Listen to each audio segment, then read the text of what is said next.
Hola a todos, en este video vamos a conversar acerca de mecanismos auxiliares. Estos corresponden a elementos que facilitan el funcionamiento y movimiento adecuado de todo el conjunto de elementos que vamos a tener en una máquina y nos permiten alargar su vida útil.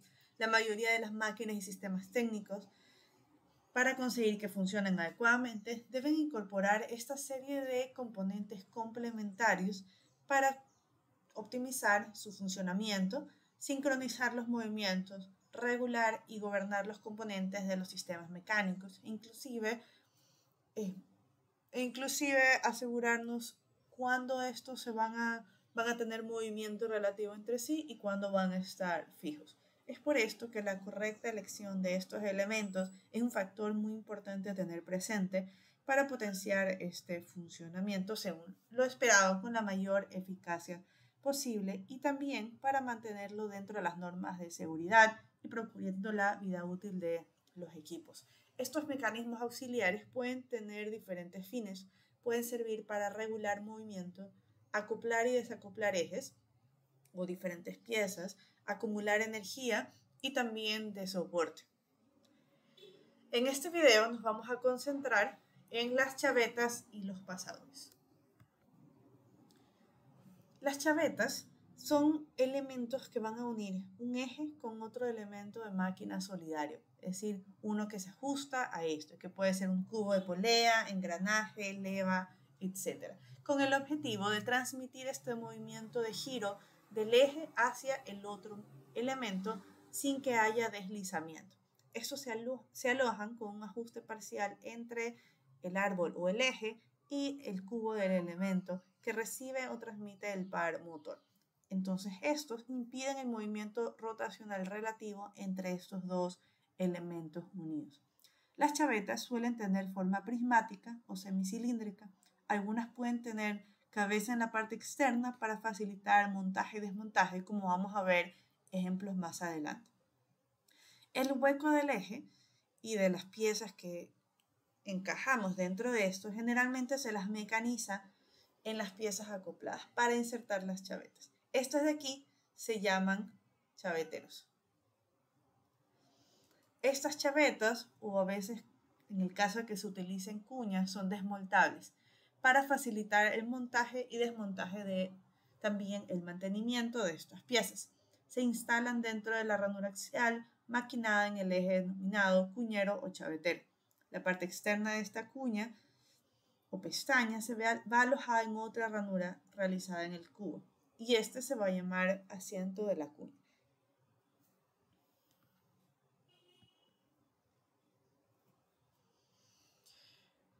Algo importante a tener en cuenta es que cuando realizamos estos tipos de acoples, la cuña, chaveta, debe tener un ajuste perfecto y debe carecer de juego para evitar su desgaste o su rotura debido al cizallamiento, considerando que esta pieza pequeña, está asegurando que no existe el movimiento relativo entre ambas piezas y está transmitiendo la potencia. Es sumamente importante que queden estos muy fijos. Eso se lo pueden utilizar en motores eléctricos, poleas, engranajes no excéntricos. Y estos, en el caso que se necesiten transferir esfuerzos elevados, podemos emplear un sistema de múltiples chavetas en el cual vamos a mecanizar una especie de estriado en los ejes acoplados para colocar toda esta cantidad de chavetas. Ahora vamos a ver unos cuantos ejemplos de chavetas que podemos encontrar en el mercado. Primero tenemos las chavetas longitudinales. Estas de aquí tienen la característica de ser acuñadas, es decir, que una de sus caras va a presentar una inclinación, un plano inclinado. Estas de aquí son colocadas a presión y estas tensiones permiten la transmisión de potencia entre las caras inferior y superior. Estas logran una unión perfecta entre las dos piezas, tanto respecto a rotación como traslación. En este tipo de chavetas, las tensiones que permiten la transmisión de potencia se encuentran en las caras superior e inferior y presentan una tolerancia con respecto al ancho del chavetero para que puedan ser introducidas correctamente. Estas tensiones se producen debido a que las chavetas son colocadas a presión. Aquí en estos cuadros podemos ver algunos ejemplos de diferentes tipos de chavetas longitudinales. Algunas con cabeza, con extremos rectos, chaflán con agujeros, sin cabeza, con cabeza y de tipo media luna. Otro tipo de chavetas que podemos tener se llaman lengüetas. Estas también se las considera como libres. Sus caras superior e inferior son paralelas entre sí. De esta manera impiden la rotación relativa entre los cuerpos que unen, pero permiten la traslación entre ellos. Debido a esto, no se recomiendan estos tipos de chavetas para acoplamientos precisos, movimientos circulares alternativos o para elementos que van a sufrir choques y vibraciones, ya que existe este juego entre la ranura y el cubo de la chaveta.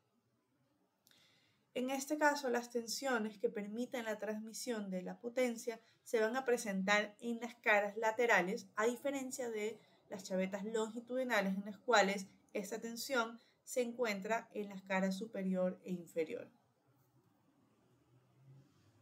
Como aquí podemos ver algunos ejemplos de chavetas tipo lengüeta en las cuales tenemos extremos redondos, extremos rectos, con agujeros en los cuales se pueden colocar tornillos de retención con más de un anillo e inclusive para colocar con ángulos rectos. Otros elementos auxiliares van a ser los pasadores. Estos son elementos de fijación mecánica que son desmontables. Vástagos de forma cilíndrica o cónica, cuyo extremo van a poder variar en función de la aplicación que nosotros necesitemos. Por lo general, estos están abombados o mecanizados en forma de chaflán para facilitar la introducción en un orificio común en dos o más piezas. Estas van a unir solidariamente una pieza a otra de la misma máquina u órgano. Van a permitir emparejar, alinear, montar o penetrar estas dos piezas de trabajo.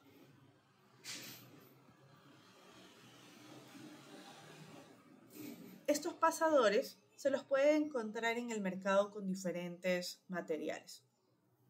Principalmente los materiales que vamos a encontrar para estas piezas van a ser las de acero, que van a ser las más fuertes, ya que por su alta resistencia del material y la gran diversidad de aceros disponibles, permite que puedan ser utilizados en condiciones muy diversas de esfuerzo, de corrosión y de temperatura. De ahí tenemos los que son fabricados por latón. Estos de aquí resisten menores esfuerzos, menores cambios de temperatura, pero igual nos proveen de una buena alta resistencia mecánica y pues son muy utilizados porque tienen un bajo costo de fabricación. Por último tenemos también los de madera. Estos son muy utilizados en aplicaciones en las cuales las piezas a unir son equitativamente de maderas, por ejemplo en mobiliario.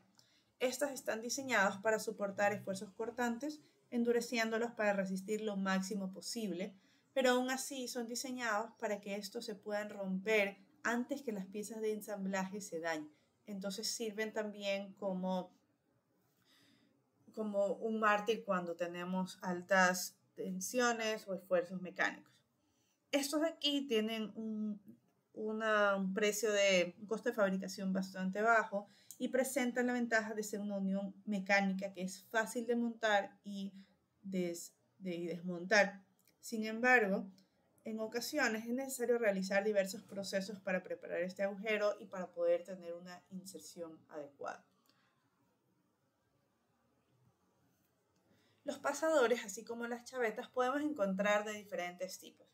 Podemos tener los pasadores de sujeción, en el cual el objetivo principal es de inmovilizar piezas.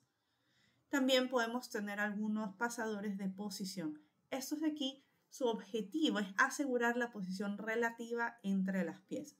Como aquí vemos, la diferencia principal es que en uno estamos buscando inmovilizar, es decir, que no haya movimiento relativo entre una y otra, y el otro más bien permite que haya este movimiento relativo, pero disminuyendo los grados de libertad y asegurando una posición relativa entre ambas. Estos pasadores también los podemos categorizar de acuerdo a su función y la forma en estas siguientes categorías. Tenemos los pasadores de espiga, los elásticos, los de enganche de anilla y los de alambre, los tipo clips. Vamos a hablar un poquito acerca de estos y estos pues van a depender de la forma que tienen. Los pasadores de espiga consisten en varillas cónicas o cilíndricas, normalmente son bastante cortos y van a ser utilizados para mantener dos o más componentes juntos. Los pasadores rectos tienen un ajuste de presión y por ello deben ser golpeados para ajustarse al orificio. Generalmente se utilizan martillos para esto y es común utilizarlos en aplicaciones en movimiento.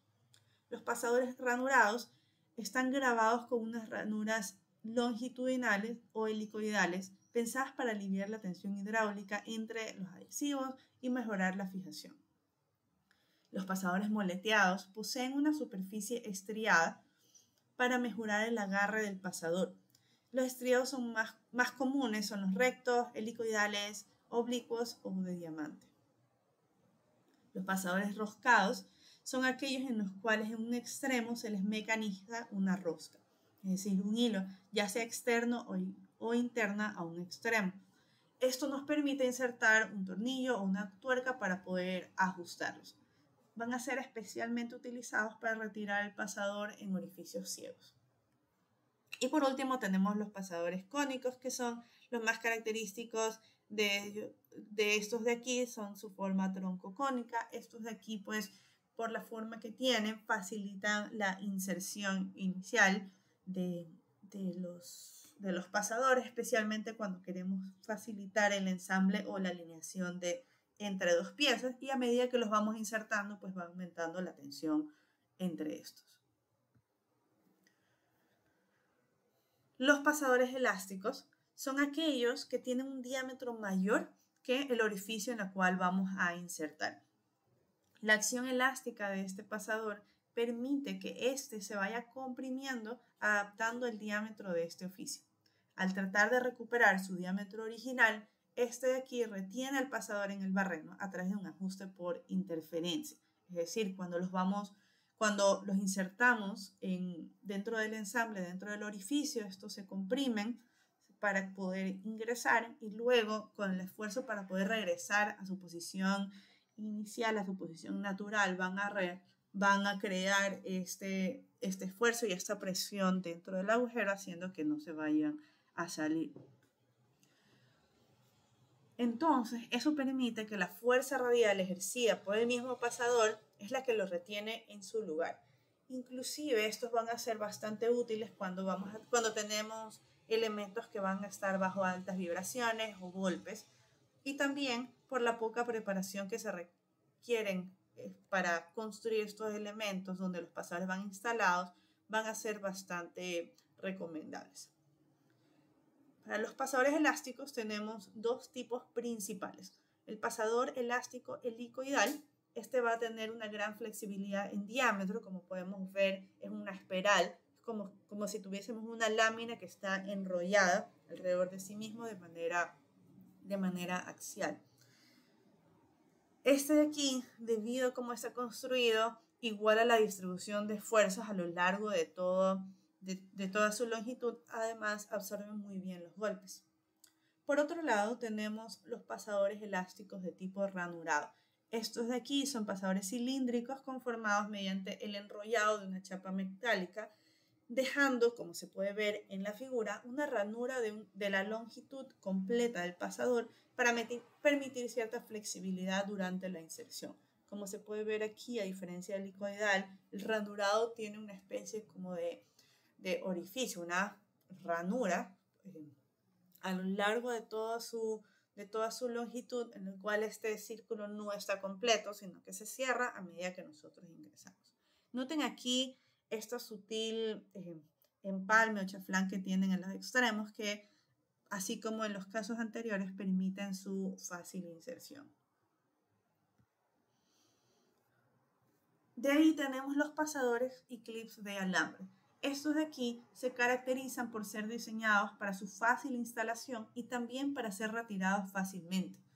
Generalmente, estas piezas de sujeción requieren de un orificio realizado con anterioridad o son insertados alrededor de un eje. Es posible producir diseños específicos para montajes, especialmente para cumplir con las necesidades de cada aplicación. Aquí podemos ver algunos de los diseños más comunes para estos tipos de pasadores. Primero tenemos el pasador de aletas. Estos aquí son fabricados en base o a partir de un alambre semicircular que es doblado sobre su cara plana para crear una cabeza redondeada en un extremo. Estos pasadores están pensados para un solo uso porque la deformación creada en sus aletas para sostener los componentes en una aplicación, es decir, al insertarlo, suele dejarlos inservibles después de su uso porque ya quedan abiertos. Los pasadores tipo R también son conocidos como pasador tipo beta por la forma que tienen. Estos de aquí, como podemos ver, tienen una forma asimétrica, ya que medio pasador es recto y la otra tiene, el otro elemento tiene una forma asimétrica y ondulada. Este tramo recto de los pasadores es el que se ingresa en el agujero del eje y el otro pues queda por fuera. Comúnmente estos tipos de pasadores son utilizados para asegurar los extremos de los ejes redondos, tales como ejes y pasadores. Este tipo de pasadores monta los componentes entre la cavidad creada por los extremos ondulados y rectos y se aprieta debido a la formación elástica. Podemos ver en la cabeza, en un extremo, que el alambre tiene más de una vuelta y eso proporciona también a través de su elasticidad a forma de resorte, hace que estos se mantengan juntos y es mucho más fuerte. Luego tenemos el pasador de pajarita, es similar a los anteriores excepto que está formando un circuito completo. Un extremo del alambre permite que el pasador quede fijo en el eje y reduce el riesgo de que sea retirado accidentalmente por golpes y vibraciones. Es por esto que esta parte del pasador es curva y no es recta como en el caso anterior. Luego tenemos los pasadores tipo horquilla, también son llamados pasadores de retención o tipo omega, y es una variación del tipo R pensado para proporcionar sujeción en ejes ranurados. Tenemos también los imperdibles industriales, que son similares a aquellos que se utilizan en el mundo de los textiles, tanto en su construcción como en su funcionalidad. Las principales características de esto es que los componentes son montados sobre este lado recto del pasador, mientras esta parte contraria posee un elemento de cierre para asegurar los componentes. Y así también tienen un extremo, como el tipo R, tienen el extremo un doble enrollado de este mismo alambre que funciona como resorte para mantenerlos cerrados. Por último, tenemos los pasadores de torsión, que son similares también, un poco similares al tipo R, en el cual poseen un mecanismo autoblocante. Tenemos un extremo que es recto y la otra parte que es perpendicular para así asegurar que este quede cerrado.